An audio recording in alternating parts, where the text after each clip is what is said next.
So today's guest is Clovis Nicolas, a French bassist originally from the Ivory Coast, whose career has taken him from philosophy studies to sharing the stage with legends like Brad Mehldau and Herbie Hancock. A Juilliard alumni and Ron Carter protege, Clovis has become a vital presence on the New York jazz scene with acclaimed recordings on Sunnyside Records and contributions to socially driven projects like the Healing Project. His artistry is as thoughtful as it is powerful, both on the stage and beyond. And we are live. So, Clovis, thanks for being here. Good to see you. Thank you very much. Nice to be here too. Yeah. So, you grew up in France and, later moved to New York City, the jazz capital of the world. And I'd imagine that each one sort of helped shape your musical identity. I mean, how would you say that, both places brought you to be the musician you are today? I think when I started in France, I was already driven by American music because I was listening to jazz music. I was checking out jazz albums, and I had an awareness that a lot of things was going on over there. But I must say that being in France helped me. It was a nice first step to my career, because if I had started by just moving to the States when I was interested in jazz, which means around like 16 or 17 years old, it would have been a very big challenge. I think the step would have been too high. So I moved to Paris and I met a lot of musicians that knew American musicians. I even played with some of these American musicians, including Brad Mehldau. I played with Brad Mehldau when I was in Paris. And it gave me a very nice start to my career, like a professional start. I could make a name for myself at an early age, like I was 22, 23 years old, on the French scene. And I could learn a lot from all these French musicians I was playing with and I was touring with. So I learned my job basically in France. And that is what is part of my DNA in a way. I went to France for the first time this past December and got to hear some of the musicians. And, just like anywhere else, everyone was extraordinary on their instrument. Were you going to the clubs, like right when you decided that you wanted to be a pro, like remembering some of the concerts you actually saw people play jazz live? Yes. I remember my three first concerts, which was Sonny Rollins when I was 14 years old. My father told me, like, you got to go see this. And I didn't know who Sonny Rollins was back then. But I saw Sonny Rollins. That had a big impression on me.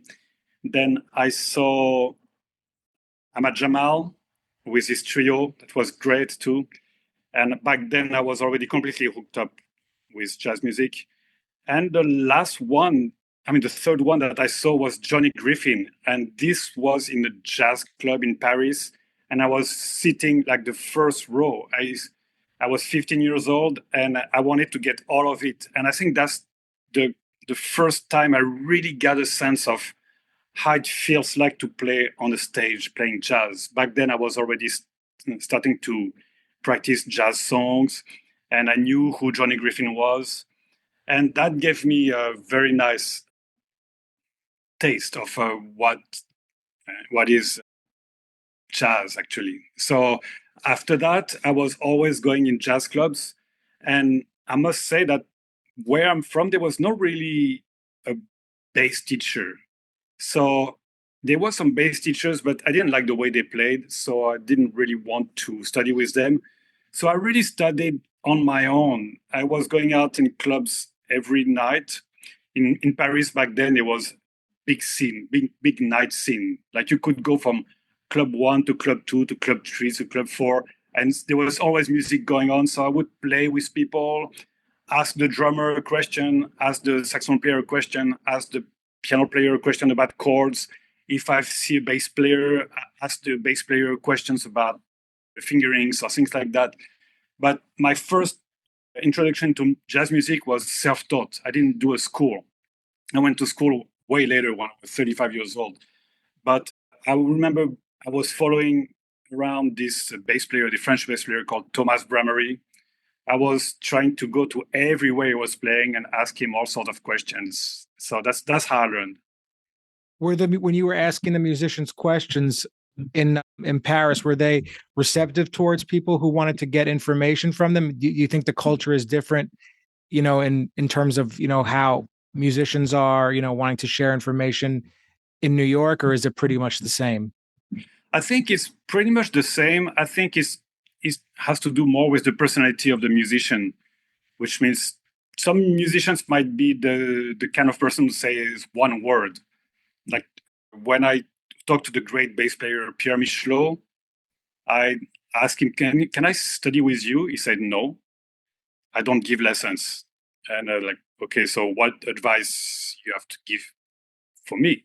And he said, practice every day, including the Sundays. Yeah. So some musicians, they're just going to give you this one piece of advice that is very valuable.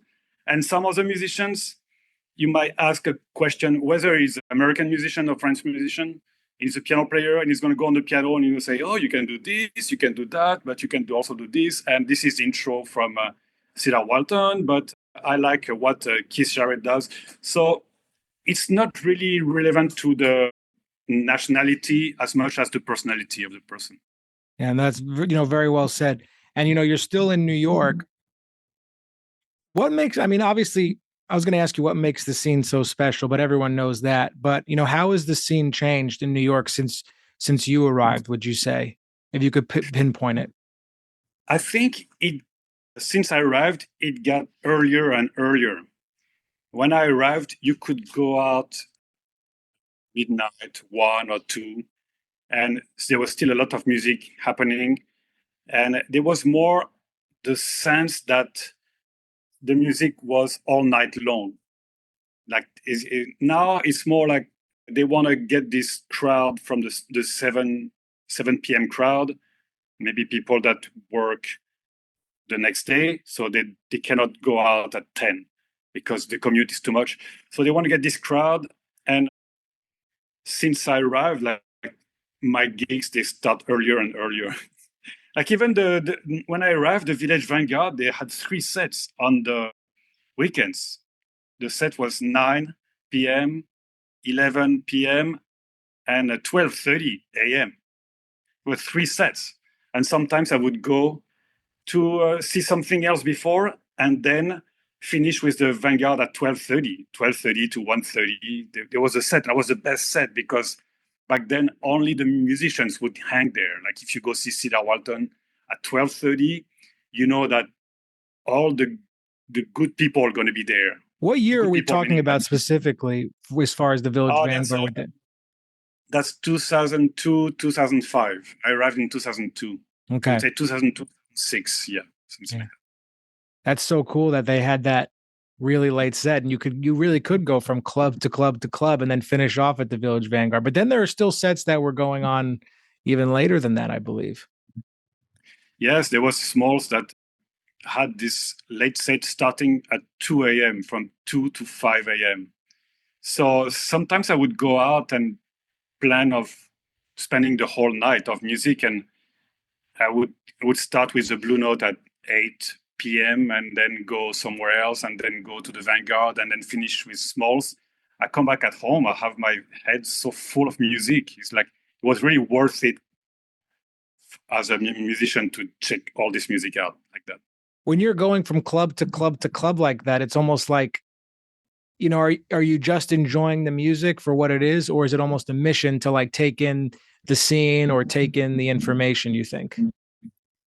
It's a little bit of both. I always love to listen to musicians, but all the musicians when I was in New York, all the musicians I was checking out were basically the musicians that would see in festivals once a year in France. Like there's, let's say, Christian McBride Trio, and then Elvin Jones Quintet, and then I don't know, Cedar Walton Quartet. And this for me in France was once a year, and I have to drive to the festival and drive to sit maybe in the back of the room. And here I'm in New York, and I can just walk from one place to the other to see all that. So it's like a little bit a kid who is given all this candy and he's just taking all the What was the candies first show in New York? Do you remember? Yes, it was Cedar Walton with Peter Washington and Joe Farnsworth at Smoke. Wow. Yeah. So as far as, New York, we talked a little bit about how it's changed. When you do people from France, do they look at you like, as someone's special who came from there and then they went to New York and then established themselves? Do they welcome you back a little bit differently now that you've established yourself, you think? I think when I left, they were a little bit upset because I was doing a lot of projects and I had recorded at least 3 or 4 albums that were scheduled for release. And by the time the album were released, I was not there anymore to even play for the album release. Mm-hmm. So they were a little bit upset about that. And some of them were very supportive. And eventually, as they saw me stay there, they gave me a bit more respect. They're like, oh, they might have thought first that he's going to go for like 6 months, 1 year and do his New York thing and then come back. But as I was staying there and as I was playing with people in New York, they're like, oh, actually, he's serious about it. And I must say that one thing that changed in the course of my lifetime that now is taken for granted was social media. Because the first few years I was in New York, they had no idea what I was doing because there was no social media, no Facebook. So they're like, Clovis in New York, don't know. But he disappeared. It kind of disappeared.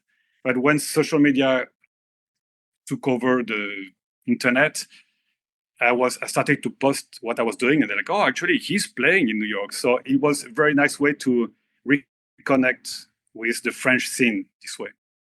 Yeah, social media, that's another topic we could get into if you like. But I feel like it's just it's the yin and the yang, the positive and the negative aspects of it. Yeah. I mean, no, go on. What were you saying? Sorry. No, go on. We it's almost like you have to let the world know that you exist to be relevant. You can't just be doing it just to do it these days, in a sense. I feel this way. I feel like I have a more positive opinion on social media than most people who are going to take any opportunity to say it sucks and blah, blah, blah. But at the same time, they spend the whole day on social media. Yeah. I see that those people, they complain about it, but they're only always on Facebook. So for me, I see it more like a great opportunity to develop your message or whatever you are doing. And then it's up to you if you're smart enough about it and don't post things that don't really matter, or maybe for my personal taste, don't get too much political. Like I don't really want to share this information. I just want to share music, something that people can live with, like as a go away with. Like if I share a piece of music I wrote, or maybe some fingerings I found on the bass that, hey, check this one out. I think it's pretty cool to play this head, or things like that. It's a great way to do it, and people can see your growth as a musician too. People could see how much you've grown, like over the years too. Friend Grant Stewart was saying that nowadays people show themselves practice on social media, and that's exactly what you don't want to show. You don't want to show yourself practice. You want to show the result. The practice is for you. It's the mystery. You don't know how the music was created. You show the final result. Here is how I play. So these kind of things, I try to be aware of that. I might not show myself practice, but I'm practicing first in private, and then I show when I actually can execute the piece in public. Yeah, I would never show myself practicing ever. That would be very strange. But, everyone can do what they want to do.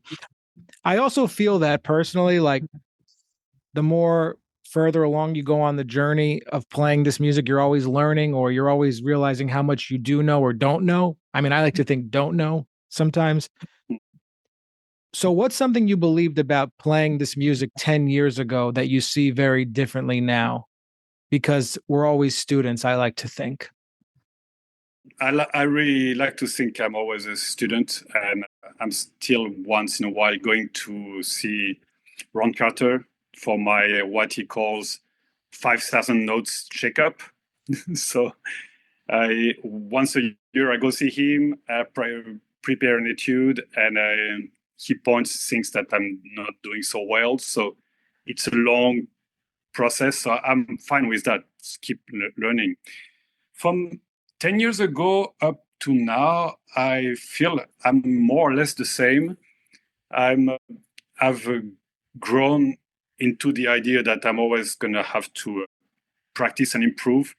I would say that maybe the priorities have slightly changed. I realized how much the importance of the feel and the time is as compared to maybe 10 years ago. I was more concerned about what chords is he playing, what lines, what's the harmony here. But now I'm a little bit more focused on how does he phrase this line that to make it so relevant. So maybe 10 years ago, I would have thought, oh, I know this line. I don't need to go over it. And now I'm like, no, I'm going back to this line. I want to really know how he does it, like how he phrases it, how his posture or his or her posture is with the instrument. So as I get older, it's a bit more about the how, which I think the magic is a lot in the how you do it rather than what you do. What is the content? What is this tritone substitution line? No, it's more like how does he play this tritone substitution line? And so I'm more focused on the phrasing. I was sometimes I look at my instrument when I play, if I'm looking at the neck of the guitar, and if I look directly at the neck, I get too locked into looking at it. But then if I look through the neck and like kind of let the neck blur a little bit, if that makes sense, I'm looking in some other direction, but still looking at it. Like I can bring the level of focus in a different way just to my ears. Is there any type of situation like this that you've, encountered on the bass just by where you look, in a sense? Yes, I try to not look at the fingerboard because it's very tempting to do that, and it's not going to give you any information because when you look at the fingerboard, there's no frets, there's nothing. So I try to develop a sense of my fingerboard being in my head. Like for example, like I have a bow case here.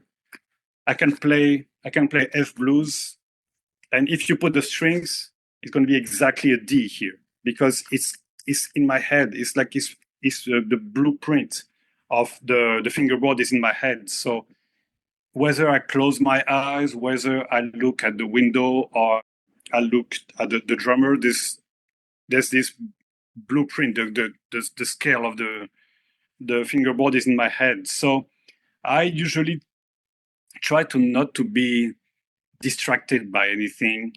So I look in this area around me, and I try to always pay attention, almost like when I drive, what's going on the bandstand, like what's the cue, when is the cue coming from the piano player or from the drummer, or if any. Yeah.